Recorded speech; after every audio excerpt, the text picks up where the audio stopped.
నాయక ప్రభులందరికీ గతంలో ఆంధ్రప్రదేశ్ హైకోర్టు ప్రధాన న్యాయమూర్తిగా పనిచేసిన జస్టిస్ ఈశ్వరయ్య గారు, స్పీకర్గా పనిచేసిన పెద్దలు ఇతర మధుసూదనాచారి గారు, ఇతర ప్రముఖులందరూ ఆర్ కృష్ణయ్య గారు, ఈ విధంగా యోధులందరూ కూడా వేదికపై ఆశీనులై ఉన్నారు.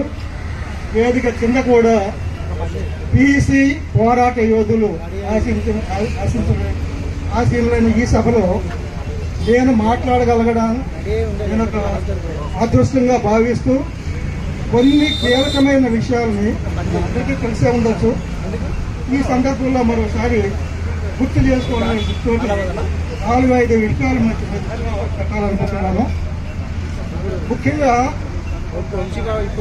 రామారెడ్డి డిక్లరేషన్ ఆనాడు ఎలక్షన్ సందర్భంగా కాంగ్రెస్ పార్టీ వారు వాగ్దానం చేసిన, మేము నెరవేరుస్తామని చెప్పిన అనేక విషయాలు రామారెడ్డి డిక్లరేషన్గా అందరికీ తెలిసిందే.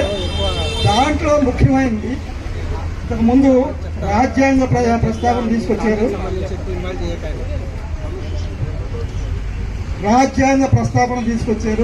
అలా రాజ్యాంగంలో రాజ్యాంగ సారాంశం అంతా కూడా రాజ్యాంగ పీఠికలో పొందుపరిచి ఉన్నారు.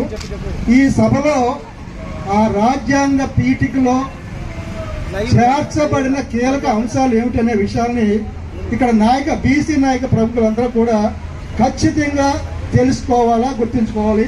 ఆ పీఠికని అది క్లుప్తంగానే ఉంటుంది. నేను ఒకసారి మీకు చదివి వినిపిస్తాను. రాజ్యాంగ పీఠిక అంటే అది ప్రజాస్వామ్యానికి ఒక చట్టంలాగా ఉంటుంది అనే అర్థంలో నేను చెప్తున్నాను. ఈ పీఠికలో ఉన్న కీలకమైన విషయాలు ఏమిటంటే సామాజిక, ఆర్థిక, రాజకీయ న్యాయాన్ని, ఆలోచన, భావ ప్రకటన, నమ్మకం, మతపరమైన ఆరాధన స్వేచ్ఛని, హోదాలోను అవకాశాల్లోనూ సమానత్వాన్ని,